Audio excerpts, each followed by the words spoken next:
Today's story is about the real-life string of murders in Florida that inspired the now famous horror movie, Scream. This story is quite graphic and distressing, so listener discretion is advised. For those of you who have been following my YouTube channel, thank you, but also know that this podcast is the audio from a popular video on my YouTube channel. However, the audio has been remastered and also slowed down a little bit, and we've also changed just a couple of very small things along the way in the story to make sure it makes sense as an audio-only piece of content. But before we get into today's story, if you're a fan of the strange, dark, and mysterious delivered in story format, then you've come to the right podcast, because that's all we do, and we upload twice a week, once on Monday and once on Thursday. So if that's of interest to you, please hide outside the 5-star review button's house when they're watching Game 7 of the World Series, and every time the game starts to get good, change the channel using your universal remote. Also, please subscribe to the MrBallen podcast wherever you listen to podcasts so you don't miss any of our weekly uploads. Okay, let's get into today's story.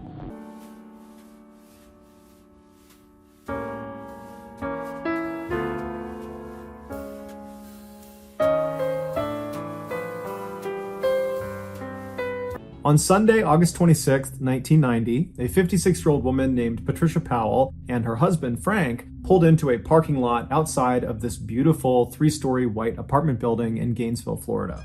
Gainesville is this beautiful little town in northern Florida that is home to the massive University of Florida, which is known for their big-time football team and their big-time college party scene.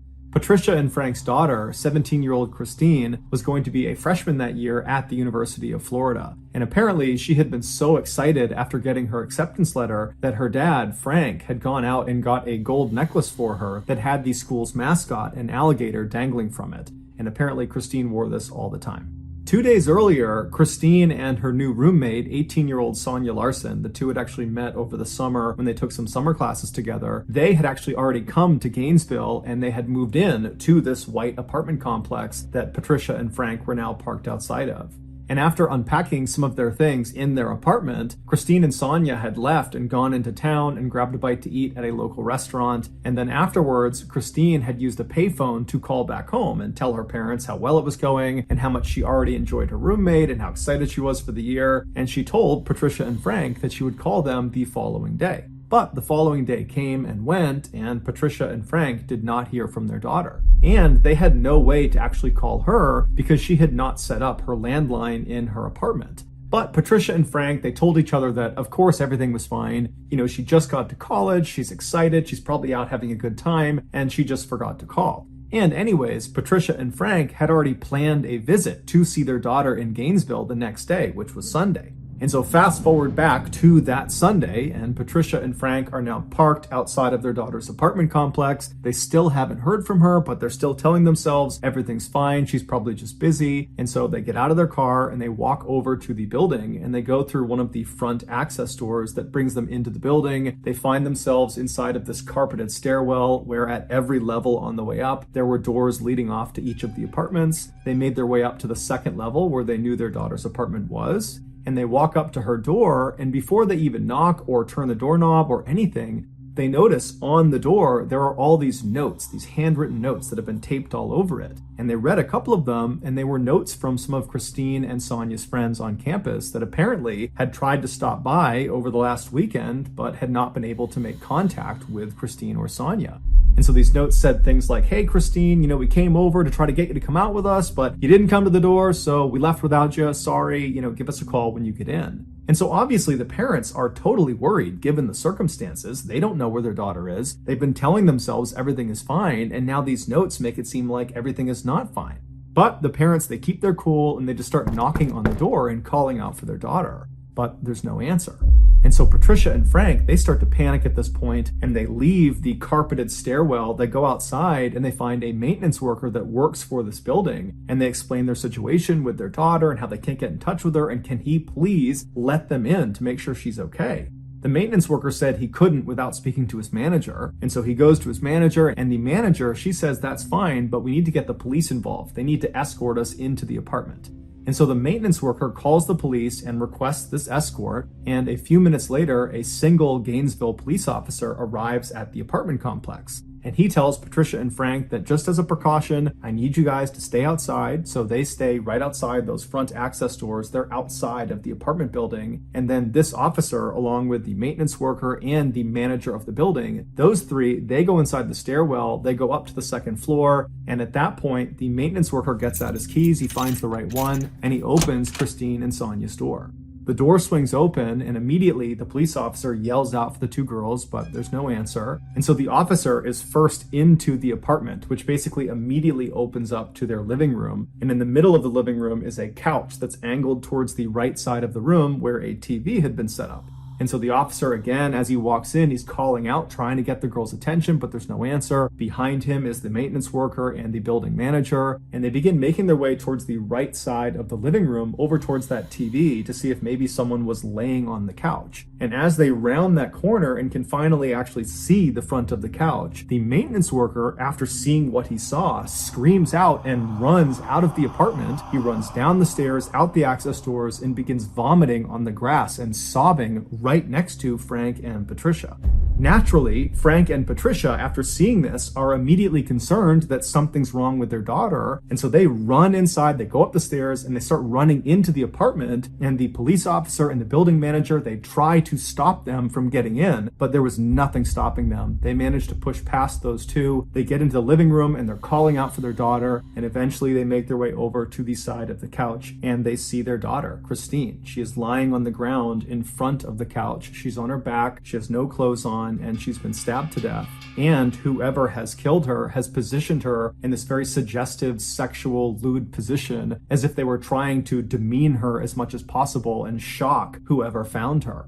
And so after these totally devastated and wrecked parents are escorted out of the apartment, this one police officer, he continues searching the apartment. And so he searches the rest of the first floor. There's no sign of Sonia. He goes upstairs and he finds Sonia. She's laying on her bed. She also has no clothes on. She's been stabbed to death, and she's positioned on the side of the bed in a sort of suggestive, lewd position, much like Christine downstairs.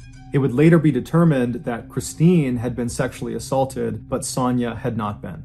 The officer at this point leaves the apartment, he goes outside, he walks past the grieving parents who are being consoled by the building manager and the maintenance worker, and the officer goes over to his car and he uses his radio to call in for backup. A forensics team comes out to the apartment and they begin processing the scene, and right away they discover on the outside of the door frame of the door leading into the apartment, there were markings on the edge that looked like someone had used a screwdriver or some similar instrument to pop open the door.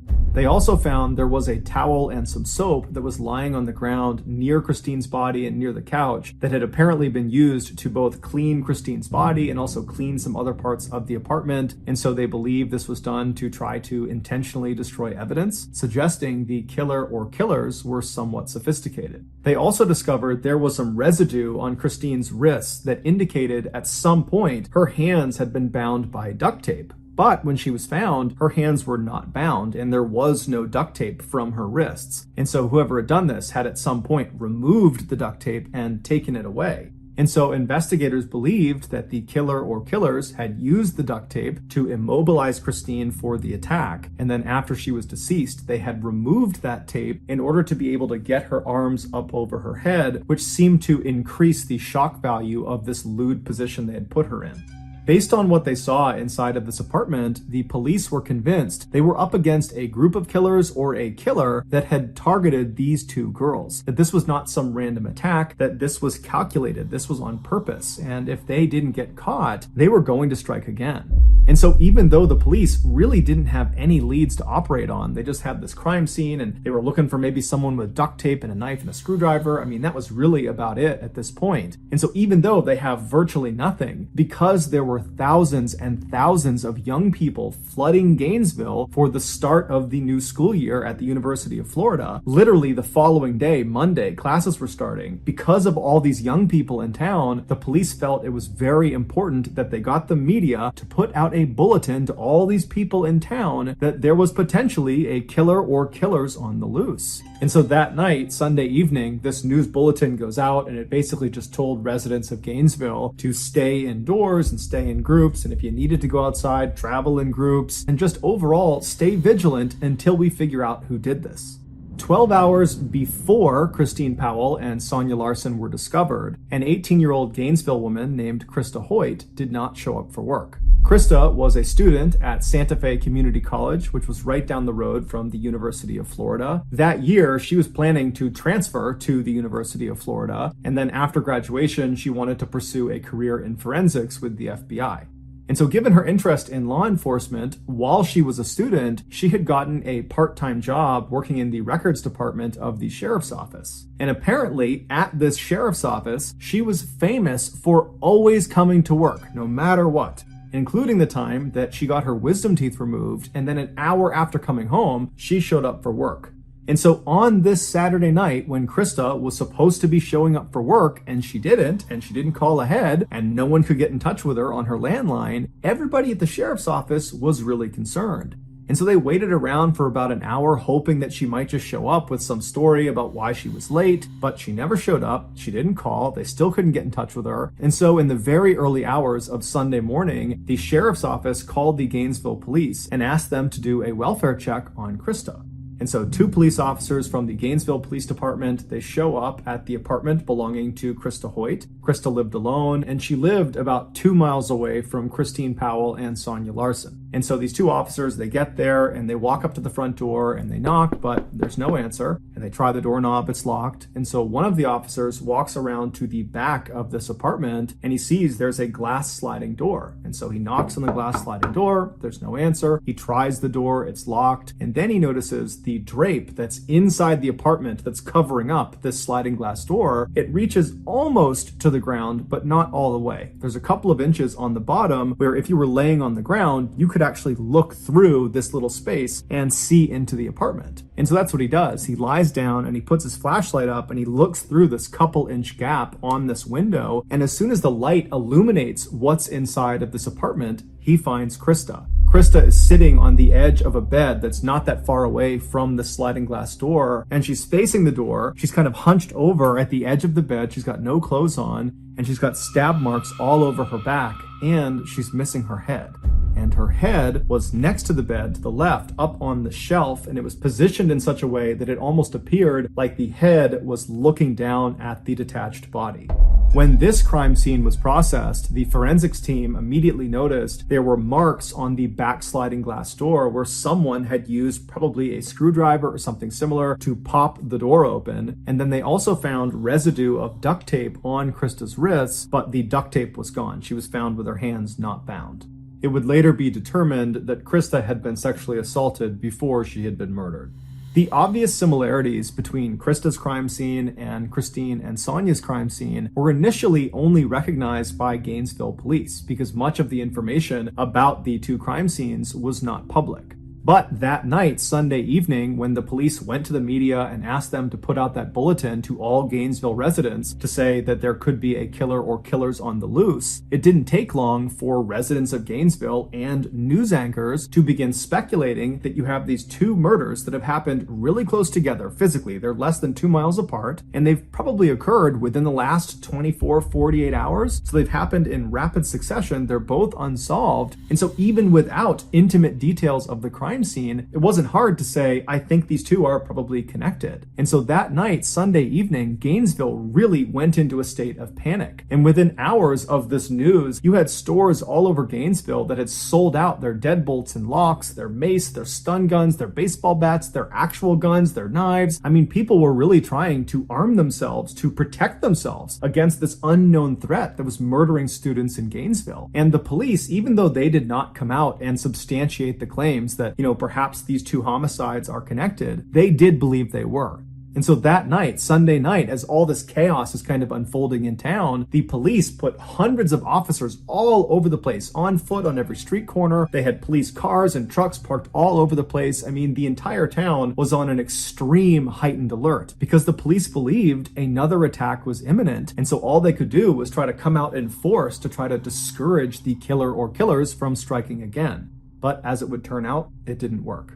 By the following morning, so Monday morning, what was happening in Gainesville had gone from just being a Florida story to a national story, and everybody all over the country was talking about it. And one woman named Lisa Byers, who was in her 20s, she did not live in Gainesville, but she had a very close friend who did. She was 23-year-old Tracy Paulus. Tracy had taken some years off from college, but that year had decided to go back and give it another go. And so she was enrolled at the University of Florida. And so Lisa called Tracy and said, hey, I'm watching the news. This is crazy what's happening in your town. How are you holding up? And Tracy would tell her that, I'm just as concerned as everybody else. It's terrifying to think there are killer or killers on the loose, but I think I'm okay because I have my roommate. Tracy's roommate was 23-year-old Manny Taboda, who was this big, strong former football player who was very close with Tracy. The two had never dated, but they had been very good friends for a number of years. And he too had taken some time off of school and had agreed to go back because Tracy had convinced him, come back, get your degree with me, and we'll live together. And so when the news broke about these killings happening in their town, Manny had told Tracy that he would protect her, that nothing would happen to her. And so when Lisa heard this from Tracy, that she thought that she was okay because she has Manny and, he'll look after her, and they were not planning to really leave the apartment much besides classes, Lisa was reassured, but she was still worried. And so she told Tracy, please give me a call this evening after you come back from classes just to let me know that everything is okay. And so Tracy said she would, and then they hung up.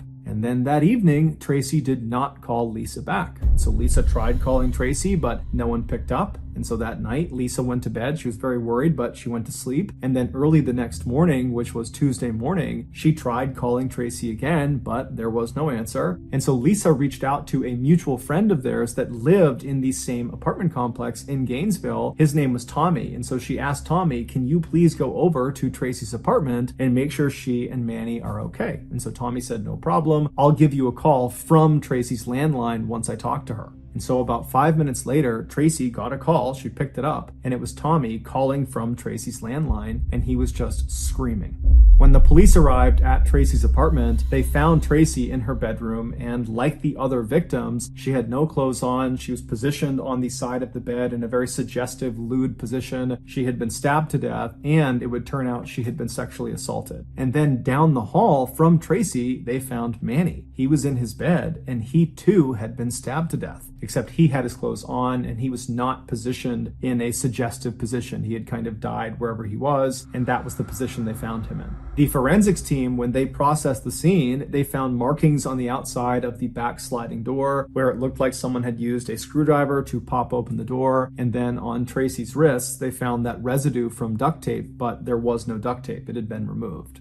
At this point, to the police, it was undeniable that they were up against a serial killer or killers. And when the news broke that there was now a fourth and fifth victim, and they were both college students, and one of them was now this big strapping man that apparently was taken down just as easily as these other four petite women, this threw Gainesville into an absolute state of pandemonium. Suddenly, it felt like no one could protect them. The people in Gainesville, they were fair game. It didn't matter that police were out in force in the streets, and you had people walking around with guns and baseball bats and mace, and you had people locking their doors and sleeping in groups. It was like no measures were actually stopping these killings from happening. Whoever was doing it was killing with impunity. And so that day, Tuesday, you had hundreds and hundreds of students from the University of Florida just leaving the school who just didn't come back. And as for the police, they called in the FBI and the National Guard. And so by that night, Tuesday night, there were literally hundreds of officers and state police officers all over the place. There were helicopters overhead, both police helicopters and news helicopters with spotlights. They had National Guard military-style trucks all over the place. And so Gainesville was really at the highest alert you could possibly be on. But even still, the people of Gainesville, they were not going to feel safe until the police made an arrest. And the next day, just 24 hours after Tracy and Manny had been found, the police did just that. After receiving dozens and dozens of tips about one particular individual, they were able to arrest 19-year-old Ed Humphreys, who was a freshman at the University of Florida. They arrested him for domestic abuse because he had actually struck his grandmother in the face. And so they pick him up for domestic abuse, but they set his bail at a whopping $1 million,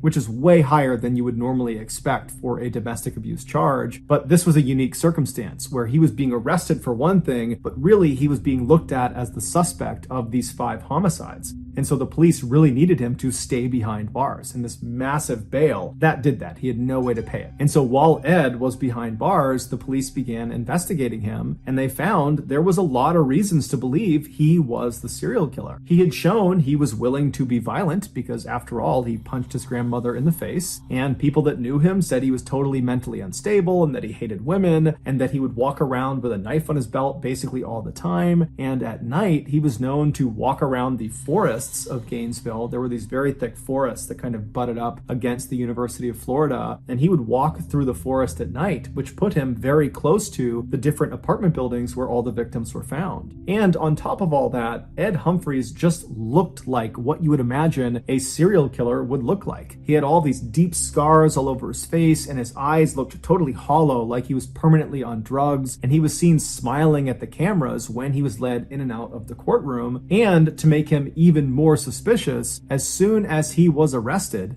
the attack stopped. There were no more slayings in Gainesville. And so naturally, the country believed Ed was the guy. Basically, everyone thought Ed was the guy. But it came back that his blood type was type A, and the killer or killer's blood type, the blood that had been found at the various crime scenes, was type B.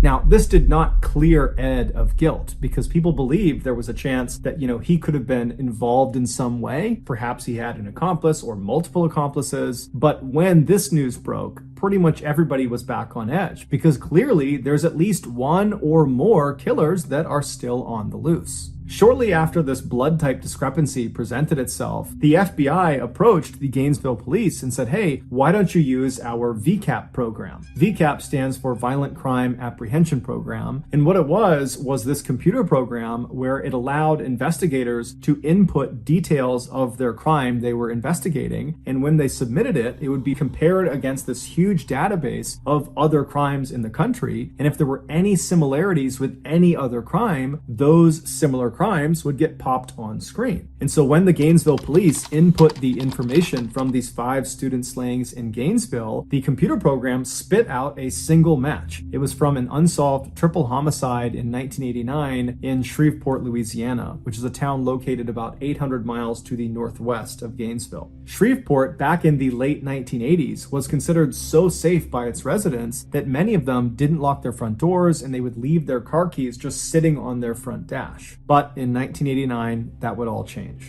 On Friday, November 3rd of that year, 8-year-old Sean Grissom was dropped off at his grandfather's house in Shreveport. He was there to celebrate his 8th birthday. And so his grandfather was this 56-year-old man named Tom who was divorced, and he was getting ready to retire soon, and he was also trying to spend more time with his grandson. And so he was very excited about having Sean over. Also staying at this house with Sean and his grandfather was Sean's aunt, 24-year-old Julie Grissom, who was a college student. She was attending Louisiana State University in Shreveport. When Sean was dropped off by his mother at his grandfather's house, the grandfather, Tom, yelled out to the boy's mother and said, I'll have him back by Monday. I'll drop him off, see you later. And so Sean's mother, she leaves, and that day and the following day, she doesn't hear from Sean's grandfather or from Julie. And so come Sunday night, she tries calling them to, see what's going on. She knows they're having a great time and doesn't really want to interrupt them, but she also hasn't heard from them, but they don't pick up. She convinces herself that everything is just fine, that I'm sure there's an explanation. They're probably just having a great time. They don't want to call me. And so she ends up going to bed. And so the next morning, Monday morning, when Sean is supposed to be dropped off early enough that she can take him to school, when he doesn't show up, the mother calls the grandfather back and tries to get in touch and figure out what's going on, but she can't get in touch with him. And so she's telling herself that, okay, well,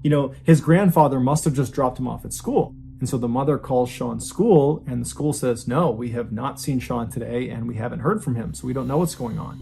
And so now Sean's mother is terrified. She calls the police, and the police actually get in touch with the neighbor of Tom Grissom, and they ask this neighbor, hey, can you go next door and just make sure Tom and Sean and Julie are okay? And so this neighbor says, no problem. They leave their house, and immediately they notice, as they're looking at Tom's house, that the 2 cars in the driveway had not left since Friday. It was just something the neighbor noticed. And then they also noticed that there were 2 newspapers at the end of the driveway. It was the Monday and Sunday paper. And they knew Tom always read the newspaper. And so the idea that he would just leave them sitting at the end of the driveway, that didn't really add up.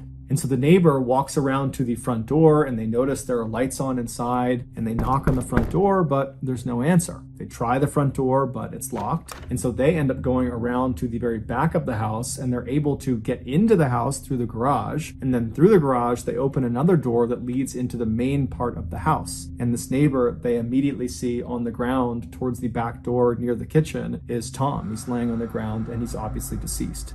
And so this neighbor, they run out, they call the police come back over, they go inside the house, and sure enough, they find Tom Grissom has been stabbed to death. He's laying on the ground near the back door. They find Sean Grissom, the 8-year-old, he's slouched over on the couch in front of the TV, and he's been stabbed to death as well. And then upstairs, they found 24-year-old Julie, the aunt, and she was positioned on the edge of the bed in this very suggestive way. She had no clothes on, and she had been stabbed to death, and it would later be determined she had also been sexually assaulted before she was killed. And they also discovered there's vinegar on her body, as if whoever's done this has attempted to clean her with vinegar. There was no sign of a robbery in the house or ransacking in the house. There was no sign of forced entry. Overall, the investigators said this was a very neat crime scene, as if whoever did this had done this with great intentionality.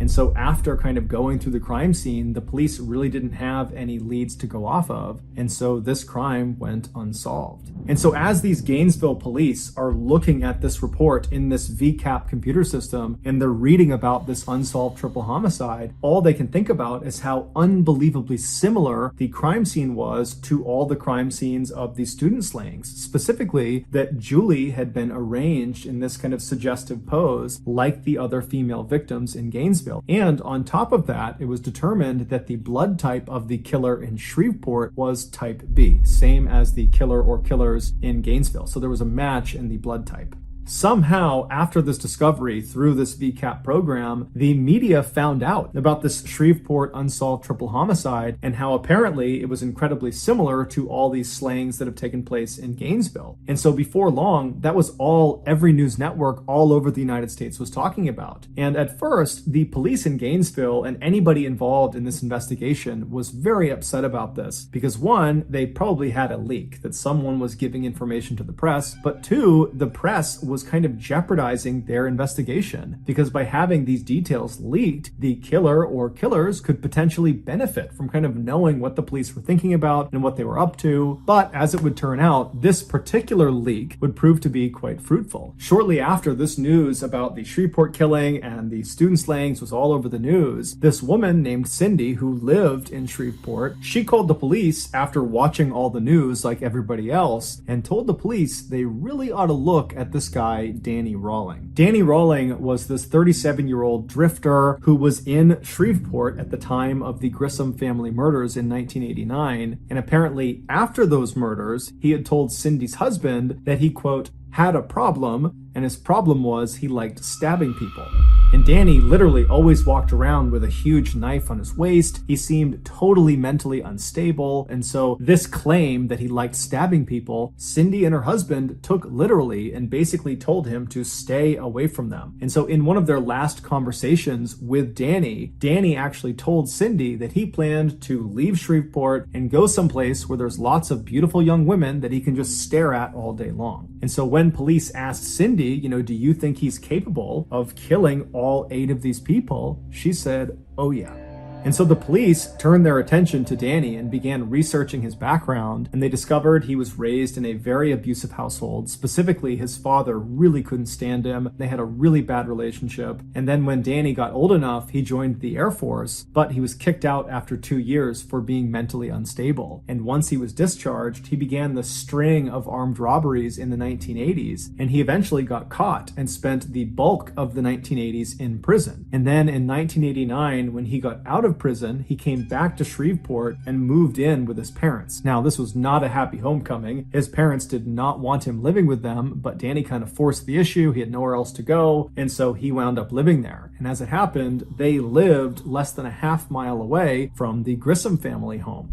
6 months after the Grissom family was murdered, and 3 months before the Gainesville student slayings had begun, Danny gets in this huge fight with his father, where his father actually draws a pistol and forces Danny to leave the house and tells him to never come back. And so Danny, he runs out of the house and he gets his gun from his vehicle, comes back inside his house and shoots his father point blank in the head and then in the stomach before fleeing the scene. His father would amazingly survive this attack despite some pretty significant damage to his head, and he would tell the police, and before long there was a warrant for Danny's arrest for attempted murder. But when they went to go arrest him, he was gone. They had no idea where he went. And so as the Gainesville police are looking at Danny's criminal record, they're starting to say to themselves that this guy looks really interesting. He does seem like he could be the serial killer we're looking for. And so as they continue to dig deeper and deeper, one of the Gainesville police officers suddenly thinks of something. There was this unsolved armed robbery of this bank in Gainesville that happened the same week where all 5 of the students had been killed. A lone masked gunman walked into this bank in broad daylight and demanded money from the teller, and the teller, who thought on their feet, gave him the cash, but it was the type that was booby-trapped with dye packets, meaning if this robber tried to tamper with the money at all, it would detonate, sending dye all over them and kind of making it obvious that this money had been stolen. But the robber doesn't see this. He takes the bag of cash, he leaves the bank and manages to flee and go into the forest before the police show up. And so the police ultimately, they go and search the forest and they find this campsite deep in the woods. And at this campsite, which is abandoned, they don't find the person who robbed the bank, but at this campsite, they find the bag that has the money inside of it, and the dye packet has been activated. So clearly the robber had tried to fiddle with it, and then when it detonated, they had taken off and left the money. And then also at this campsite, near this duffel bag full of ruined money, was a screwdriver, a gun, and an audio recorder.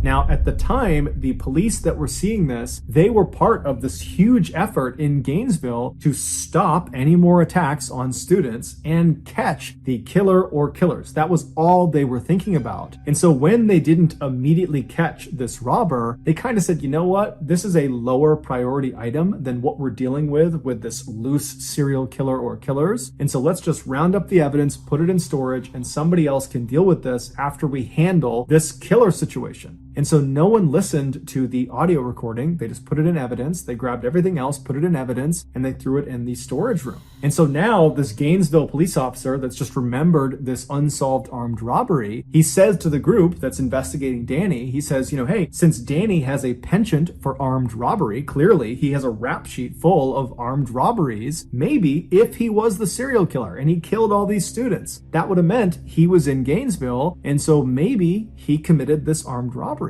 And so we should go look at the evidence and listen to that tape. And so the officers, they practically run to the storage locker. They get the evidence from this unsolved armed robbery. They come back and they hit play on this audio recorder. And what they hear is unbelievable.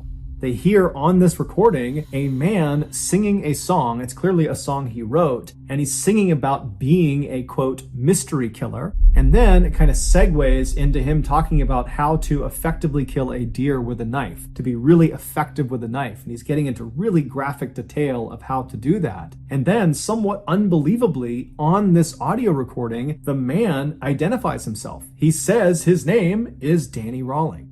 And so this audio recording was huge. It meant Danny Rawling, the guy they're looking at as potentially being the serial killer, was definitely in Gainesville, in the woods near the University of Florida, the same time frame that all of the victims were killed. Also, the screwdriver that had been found at this campsite matched the markings that had been made along the outside of some of the door frames of the victims' homes. They also went into Danny's military records, and it showed he had a blood type of B. So his blood type matched the blood type that had been found in all of the victims' homes. And so just like that, Danny became the #1 suspect. And when they went to figure out where he was, amazingly, they found he was already in custody. He was being held in a jail cell 40 miles south of Gainesville for another armed robbery. And so immediately, Danny was charged in the murders of the 5 Gainesville students. They couldn't charge him for the 3 Shreveport murders because they just didn't have enough evidence. And then after that, Danny was transferred to Florida's maximum security prison to await trial. Initially, Danny said he was innocent, he had nothing to do with the murders, but then, almost 4 years later, when his trial was finally starting on the first day of his trial, he surprised everyone in the court when he stood up and said, "I'm going to change my plea. I'm guilty on all 5 counts. I did kill all 5 students." He would tell the court the reason he did this is he wanted to be a superstar like the notorious serial killer Ted Bundy, who he looked up to. Danny would also, at another date, confess to killing the 3 Grissom family members in Shreveport. Because of Danny's detailed confessions, we now know all the terrifying details of what actually happened when he killed all 8 of his victims. Back on Friday, November 3rd, 1989, Danny was fired from his job as a waiter at a local restaurant in Shreveport. And so he was frustrated, he was angry, and he was kind of walking around his neighborhood when he decided the way he would kind of channel his frustration was he would go kill some people.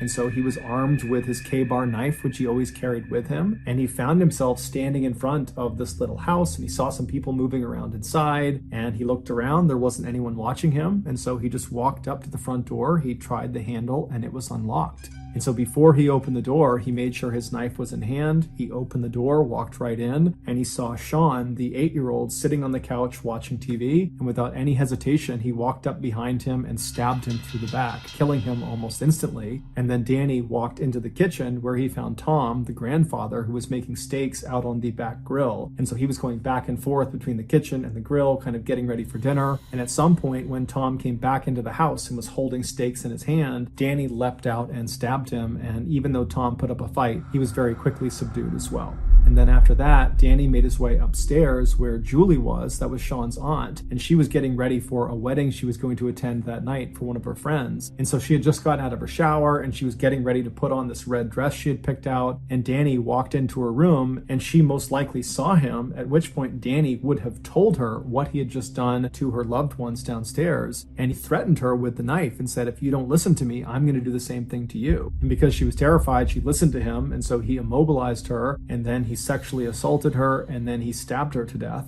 Afterwards, he cuts the tape off of her wrists and puts the tape in his pocket, and then he lays her out on her back on her bed, and then he goes downstairs and gets some vinegar and uses the vinegar to attempt to clean her body, to destroy any evidence he might have left behind. And then after cleaning her, he kind of puts her in that lewd, suggestive pose with her hands up over her head and her legs spread, and then he leaves.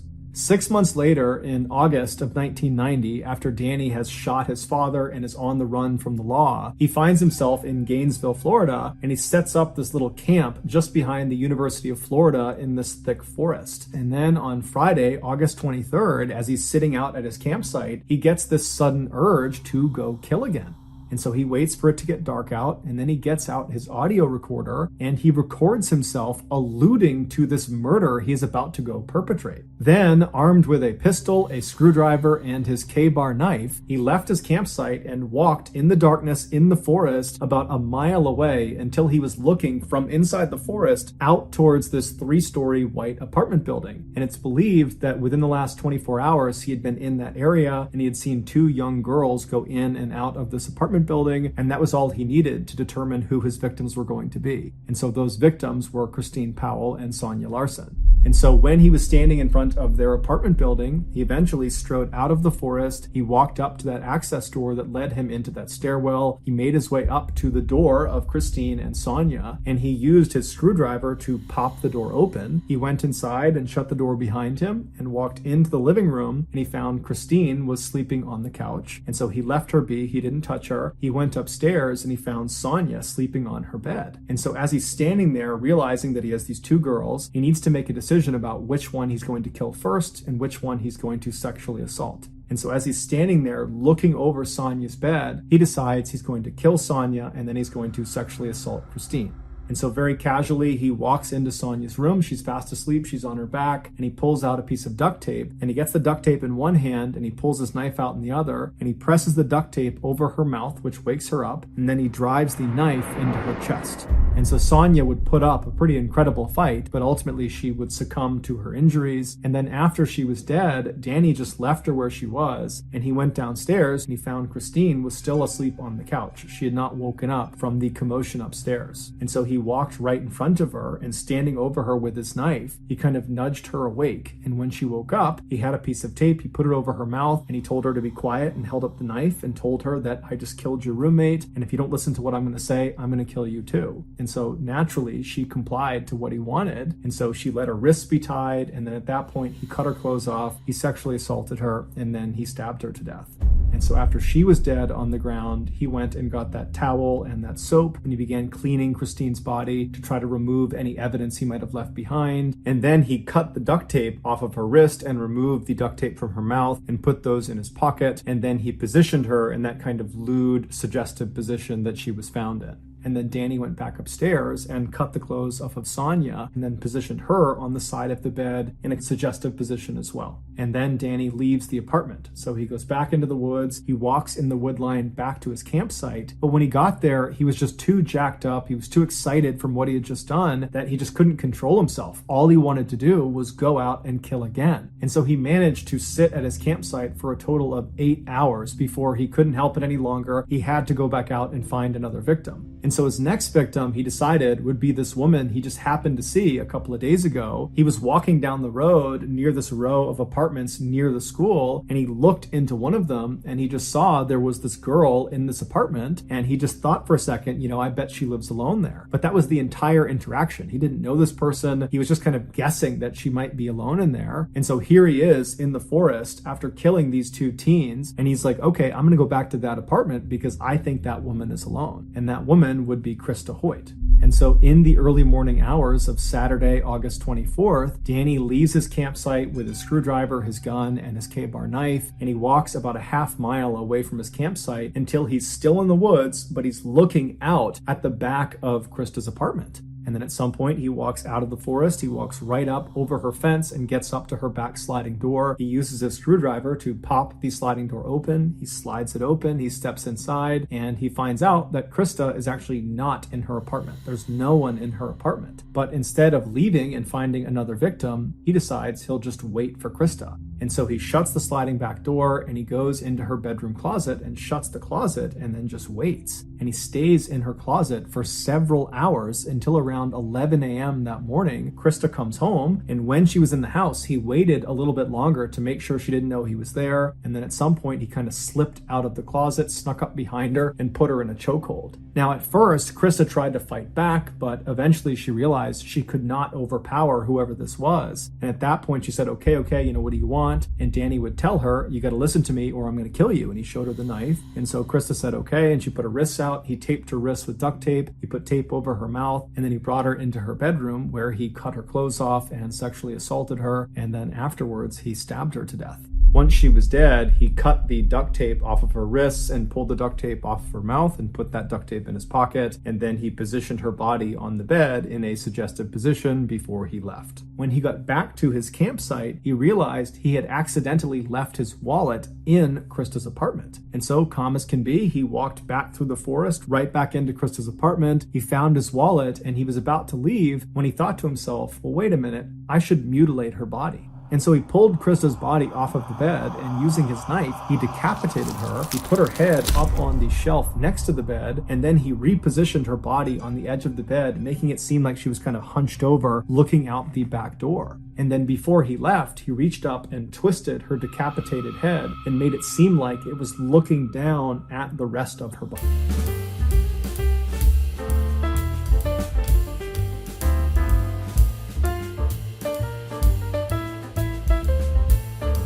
Body. 48 hours later, on the evening of Monday, August 27th, Danny was back at his campsite out in the woods, and he suddenly got the urge to go kill again. And so he stood up, he grabbed his knife, his screwdriver, and his gun, and he walked away from camp, made it about a mile through the woods until he was standing still in the forest, looking out at this big apartment complex that was very commonly occupied by college students. And so at some point, he leaves the forest and walks up to the first apartment he sees. He has no idea who's going to be be in there, and he goes up to their sliding back glass door. He gets a screwdriver out and he pops it open. He slides the door open. He steps inside, and the first thing he sees is Manny Taboda, this big, strong former football player who's laying in his bed. And Danny just walks over and starts stabbing him, and Manny wakes up and puts up one heck of a fight, but ultimately Danny is able to overpower him and kills him. While Danny was stabbing Manny, the other resident inside of this apartment, 23-year-old Tracy Paulus, she was in the shower, and so she gets out of the shower and she hears all this commotion down the hall, and so she steps into the hall and she looks into Manny's room and she sees Danny on top of him stabbing him. And so Danny looks back, he sees Tracy. Tracy screams, she runs down the hall into her bedroom, she slams the door behind her, she locks it, and then she leans up against the door to try to keep it shut. Meanwhile, Danny just continues to stab Manny until Manny is dead. And then Danny stands up and he just walks down the hall, calm as can be. He gets to the bedroom door where he knows Tracy is. She's trapped, she can't go anywhere. And he begins to smash the door down. He's ramming it with his shoulder, he's kicking it over and over again, and Tracy's screaming for him to stop. But eventually, he manages to just kick the door down. And as soon as he's inside the room, Tracy kind of stands back and she says to Danny, "Are you the one?" And Danny looks at her and says, "Yes, I am the one." And then he threatened her with the knife and said, "I'll kill you just like the guy down the hall unless you listen to me." And so Tracy listened. She got her wrists bound and her face bound. And then Danny cut the clothes off of her and then sexually assaulted her. And then he stabbed her to death.